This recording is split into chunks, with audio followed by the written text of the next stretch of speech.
Well, hello, everyone. I hope everybody is doing well. As you can see, I am filling in for Pastor Steve this week, and I'm filming this from within my home office.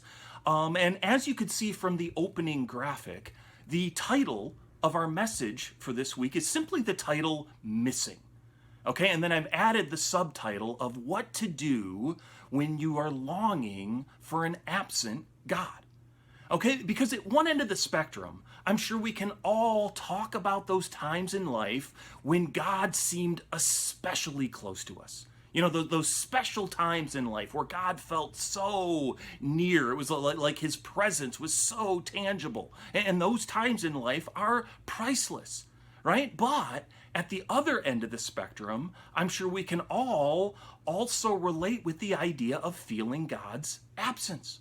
Right? Feeling like God is nowhere to be found, and maybe for some of us, this has been the case recently, right? Where we've gone through months of quarantine and isolation, and now it seems like it's taking forever for things to get back to normal once again. And you find yourself asking the question, where is God in all of this?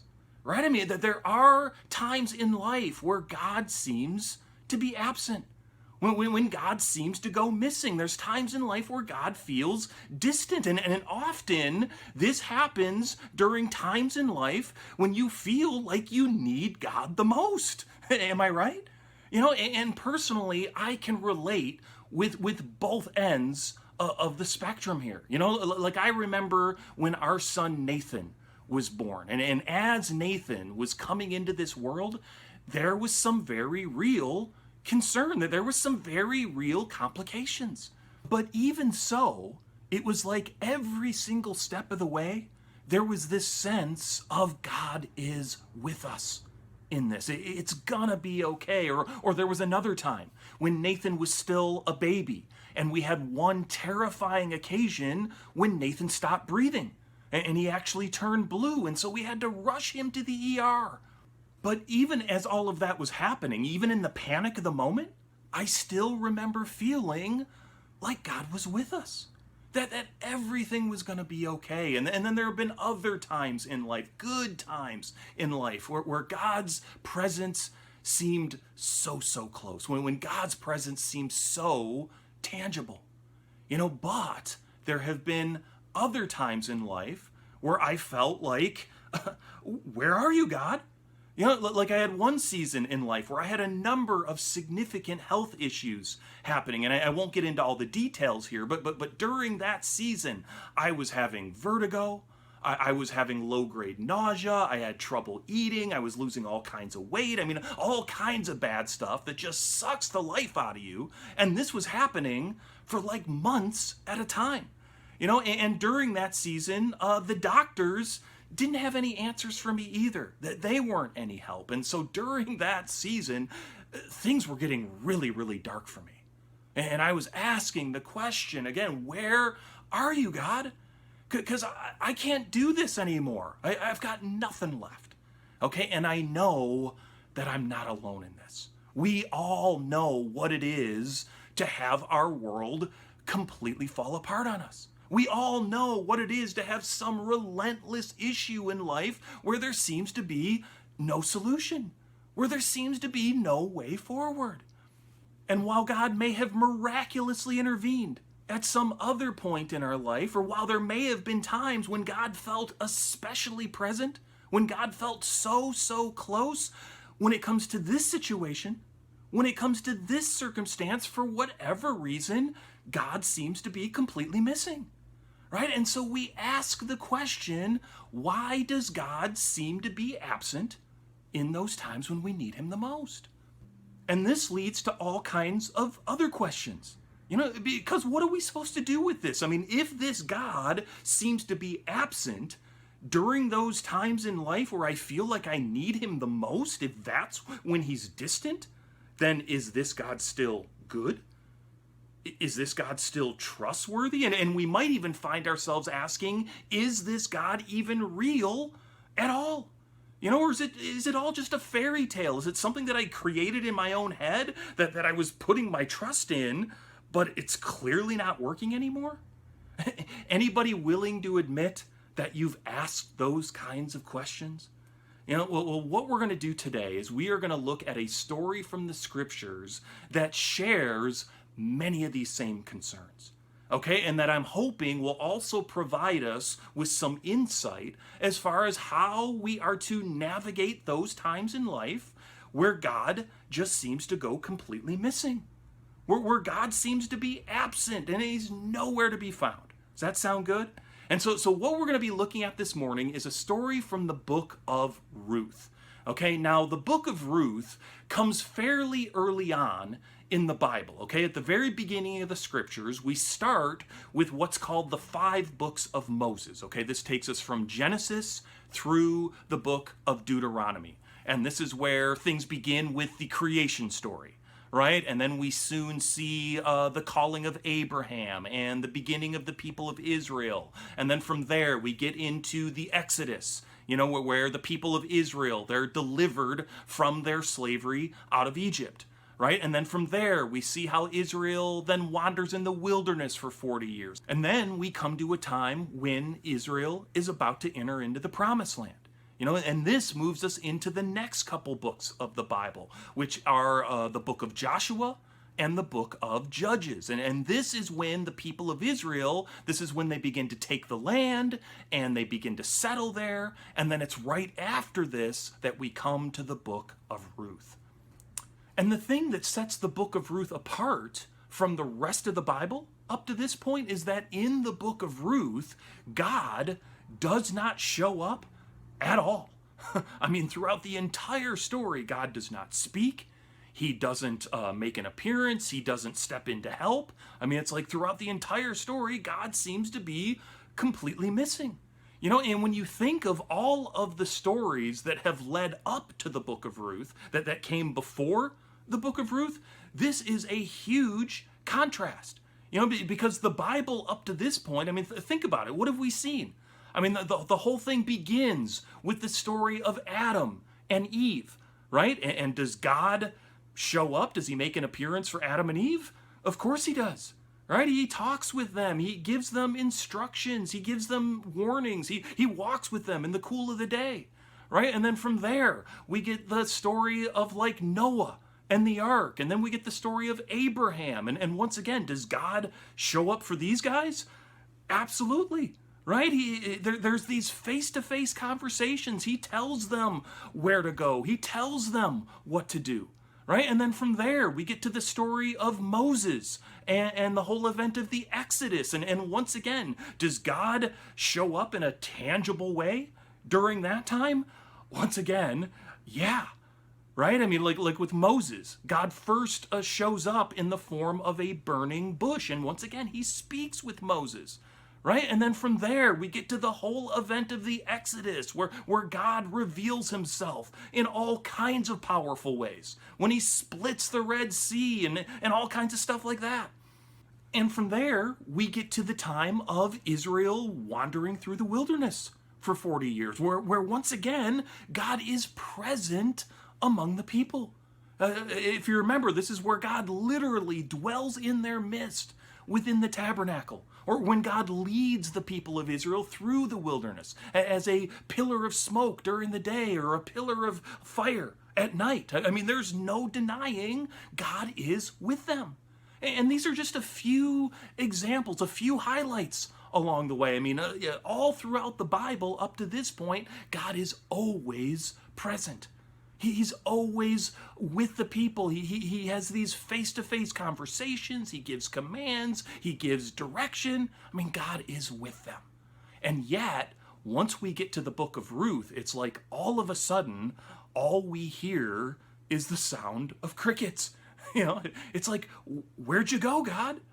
And so this book in particular might have something to say to us with regard to the whole issue of what to do when God seems to go completely missing.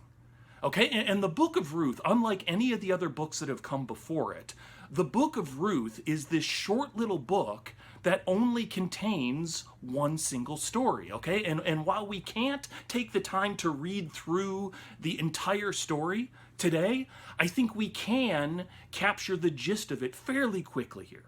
Okay, and so let me kind of give you some of the highlights as far as where this story goes. Okay, and so starting at the very beginning, this is Ruth chapter 1, starting at verse 1, and it says this. It says, "In the days when the judges ruled, there was a famine in the land. So a man from Bethlehem in Judah, together with his wife and 2 sons, went to live for a while in the country of Moab. The man's name was Elimelech, his wife's name was Naomi, and the names of his 2 sons were Mahlon and Chilion." Okay, so the setup here is fairly straightforward. You know that there's a famine in the land, and so this family decides to go and relocate to Moab for a little while. But then the story continues. In verse 3, it says this. It says, "Now Elimelech, Naomi's husband, died, and she was left with her 2 sons. They married Moabite women, one named Orpah and the other Ruth. After they had lived there about 10 years, both Mahlon and Chilion also died, and Naomi was left without her 2 sons and her husband."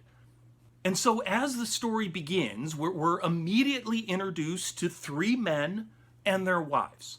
Okay, but here we are just a couple of verses into this story, and who are we left with?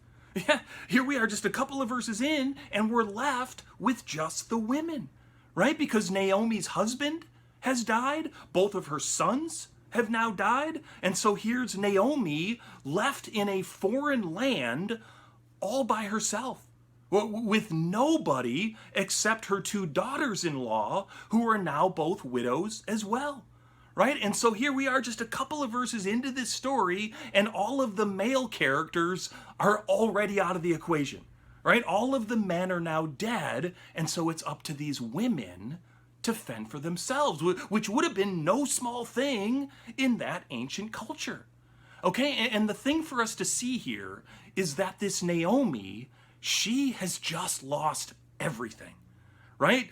She lost her husband, she's lost both of her sons, and yet, does God step in and let Naomi know that everything's going to be okay? Does God appear to Naomi to assure her that he is with her and that she has nothing to fear?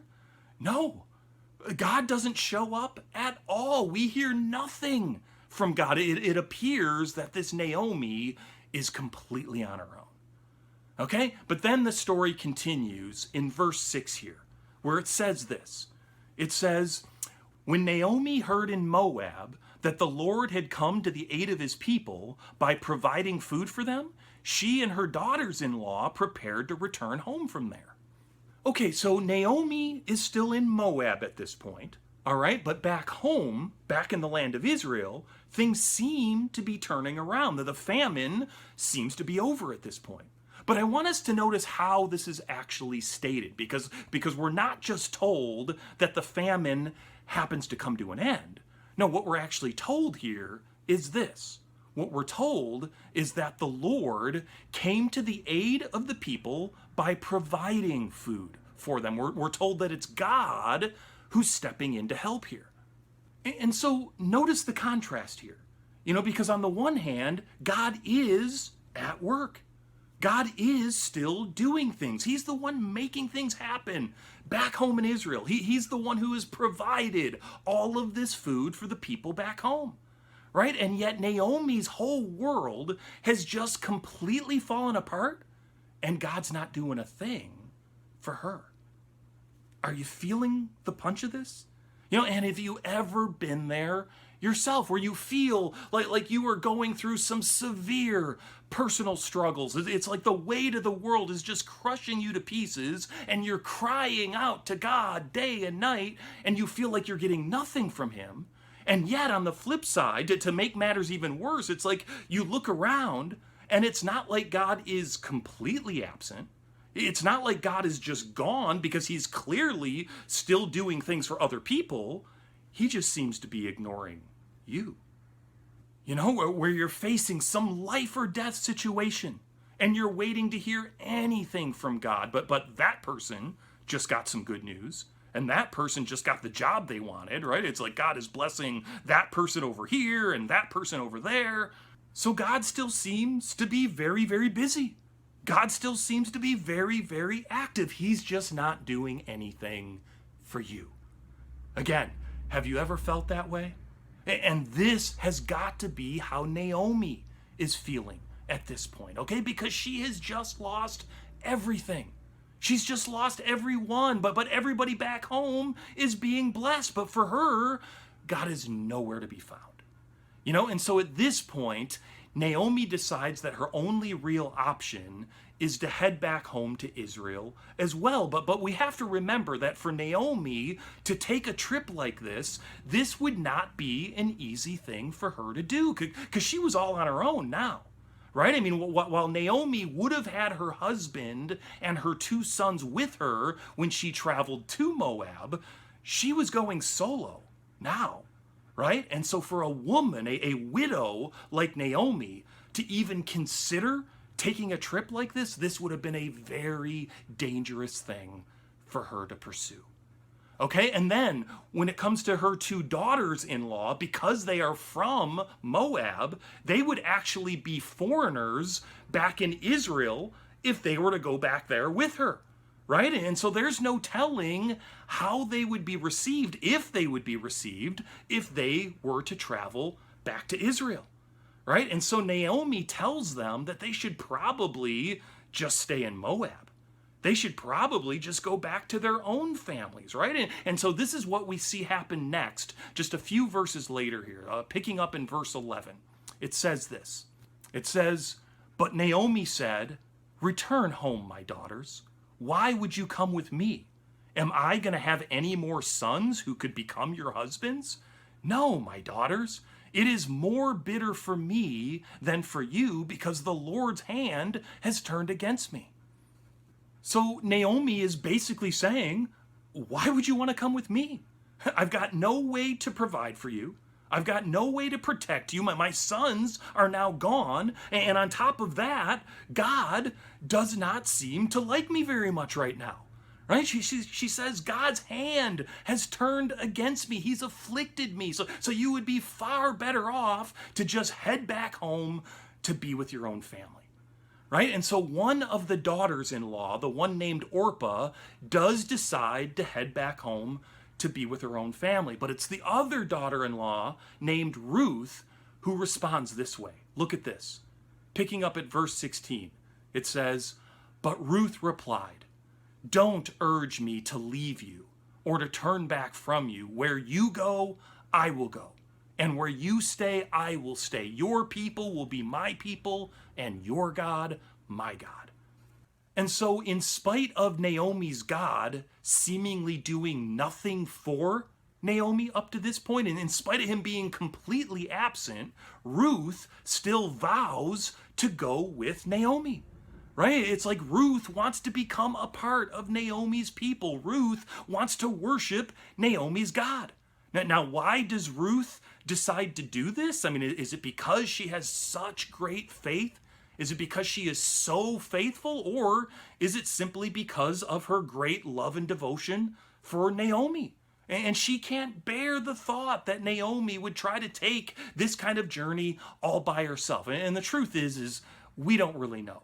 We're not specifically told, but what happens here is that Ruth and Naomi, they do begin to take this journey together, traveling back home to Naomi's homeland in Israel, okay? But as you can imagine, at this point, Naomi is just done. I mean, Naomi has got nothing left at this point, and we can see this as we pick up the story in verse 19 here, where it says this. Verse 19, "When they arrived in Bethlehem, the whole town was stirred because of them, and the women exclaimed, 'Can this be Naomi?'" It's like they're excited to see her. They can't believe this is Naomi. But look at how Naomi responds to this. She says, "Don't call me Naomi," she told them. "Call me Mara, because the Almighty has made my life very bitter." Now, to fully understand what's happening here, we have to understand that back in that place and time, names were far more than just a label. Okay, names were far more than just how you happen to refer to somebody. Names had meaning. Okay, and what the name Naomi literally means is pleasant one. And so, do you see why, after everything that Naomi has been through to this point, with seemingly no help from God whatsoever, do you see why the name Naomi no longer seems to fit for her? Right? She's saying, don't call me Naomi anymore. Right? That's not who I am anymore. I'm not the pleasant one. There's no more pleasantness anymore. Those days are long gone. And so instead, she says, call me Mara, because what the name Mara means is Mara literally means bitter or bitterness. And that's exactly what Naomi is feeling at this point, because she's done. She's got nothing left. There is nothing left but bitterness. You see the idea? And so how is Naomi feeling about God at this point? I mean, is she feeling all upbeat and positive? Does she have a go-to attitude at this point? Not at all, right? And this actually brings us to our first point for today, which is this. Point number one is things will go wrong in this world, and at times, God does seem absent. Because so often, I think we're fooled into thinking that if only we will be faithful to God, if only we do everything we're supposed to do, if we do all the right things, then life will go well for you, right? Then God will bless you, God will be with you, and no hardship will ever come your way. But if that's the way you see the world, or if that's what you think the Bible actually says, I hate to be the one to break the news to you, but that is not how things actually work. Okay? And the scriptures do not shy away from this reality whatsoever. Right? Like the Psalms. The Psalms in particular are filled with passages that say things like, Lord, why do you hide yourself in times of trouble? Or how long, O Lord, will you forget me forever? I mean, we live in a broken world where bad things can and do happen all the time. Okay, and so there will be times when God seems to be absent. This is just how things are. Okay, and so for Ruth and Naomi, they arrive back home in Bethlehem in Israel. Okay, and as you can imagine, they have nothing to their name. At this point, they have no source of income, they have no way to provide for themselves, but what we're told is that they arrive back in Bethlehem just as the harvest is starting to come in. You can see this in our next passage here, where we pick things up at verse 22. So Naomi returned from Moab, accompanied by Ruth the Moabite, her daughter-in-law, arriving in Bethlehem as the barley harvest was beginning. And this becomes important, because within the law, within the Torah that the people of Israel were instructed to follow, there were certain provisions that were given that was intended to help people in need like this, that was intended to help people exactly like Ruth and Naomi here. Like one of the things that the law instructs is this. This is from Deuteronomy chapter 24, where it says this. It says, when you are harvesting in your field, and you overlook a sheaf, do not go back and get it.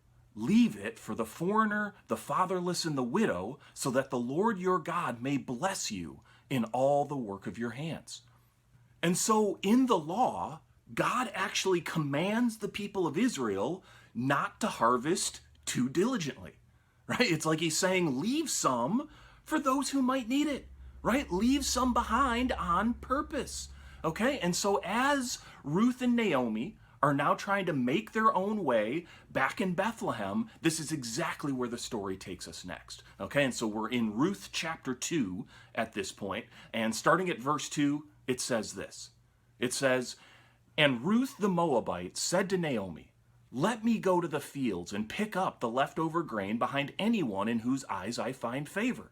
Naomi said to her, go ahead, my daughter. So she went out, entered a field, and began to glean behind the harvesters.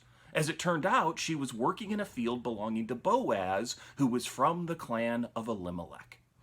And so Ruth is going out to the field to gather whatever was left behind by the harvesters, just as the law allowed for.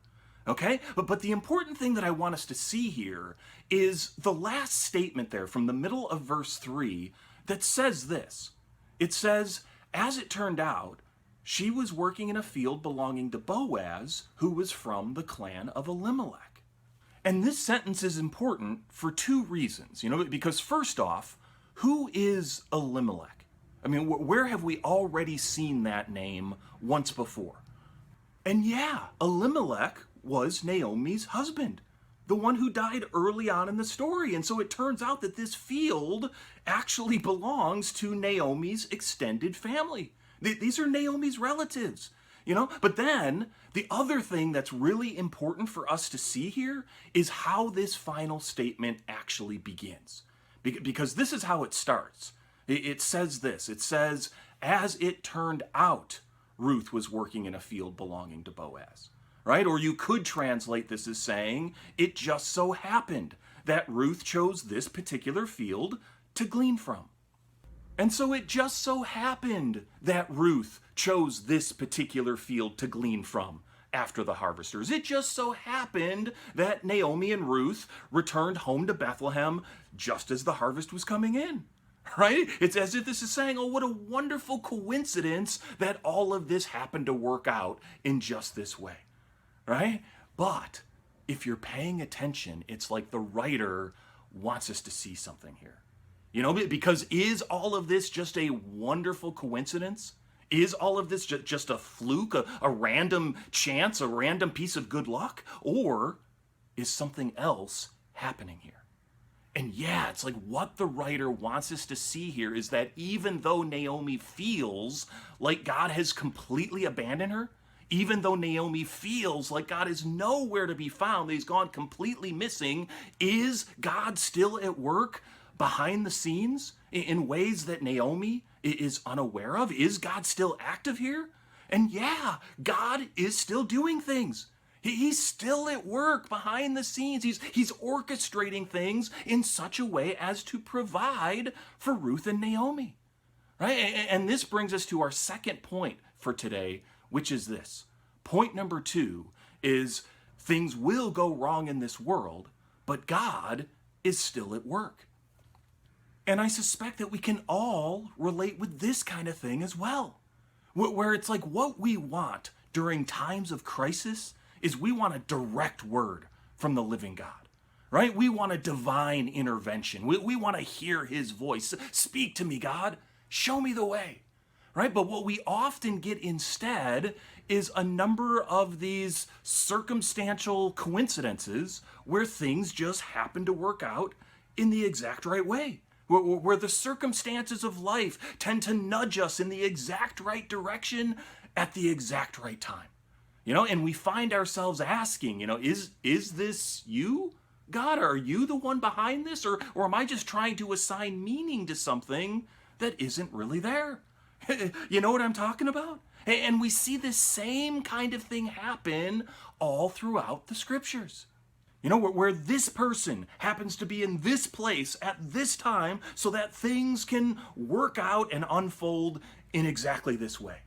Like when Joseph's brothers were plotting to kill him, right? And it just so happened that there was a caravan headed for Egypt right at that exact moment, and so they decided to sell him into slavery instead, right? Or when Moses was placed into a basket as a baby and then sent down the river in order to save his life, once again, it just so happened that he was found by Pharaoh's daughter, of all people.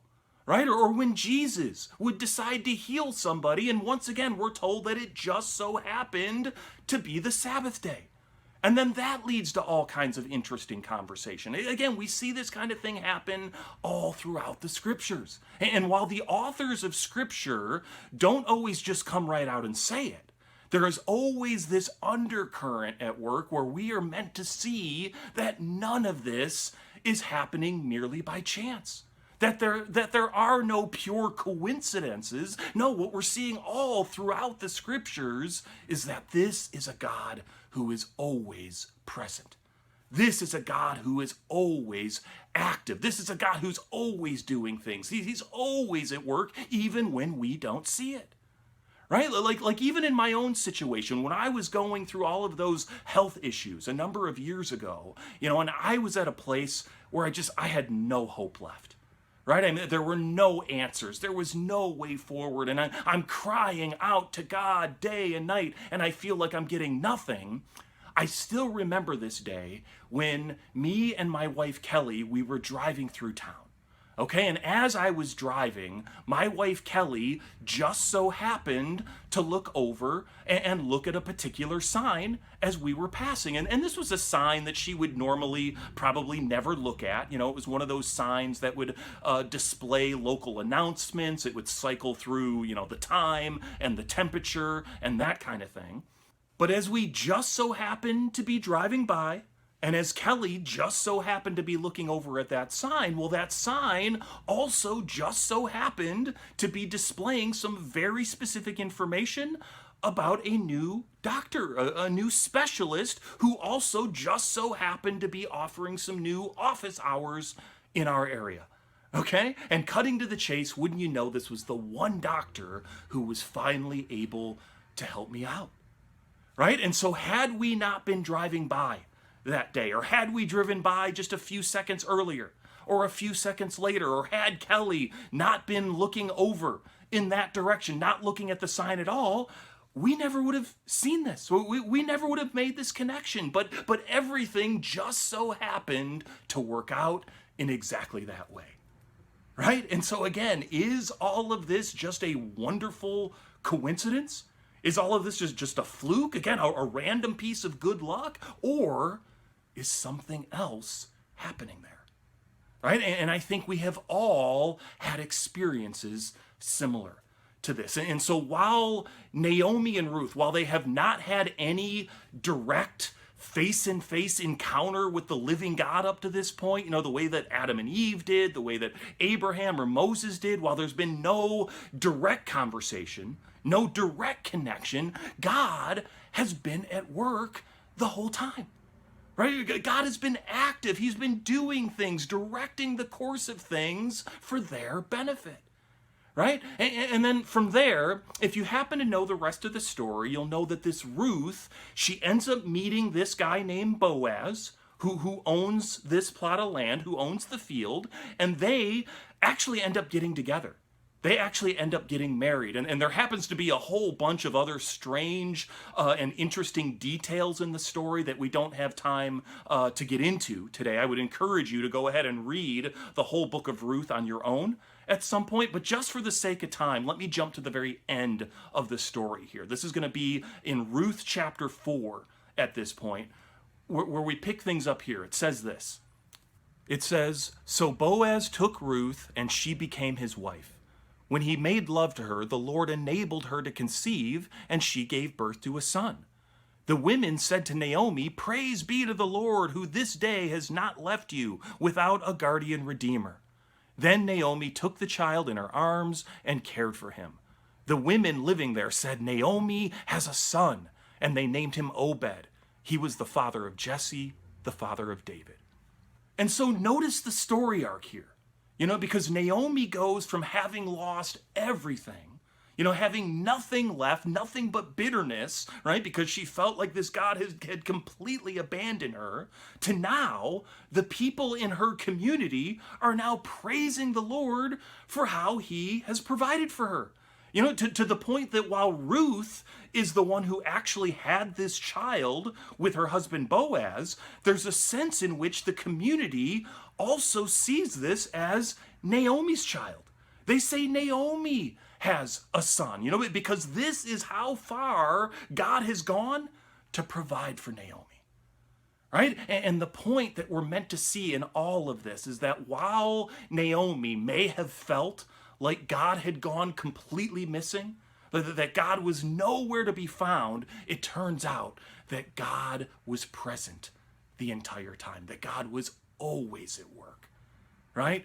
They say Naomi has a son. They say, "Praise be to the Lord who to this day has not left you."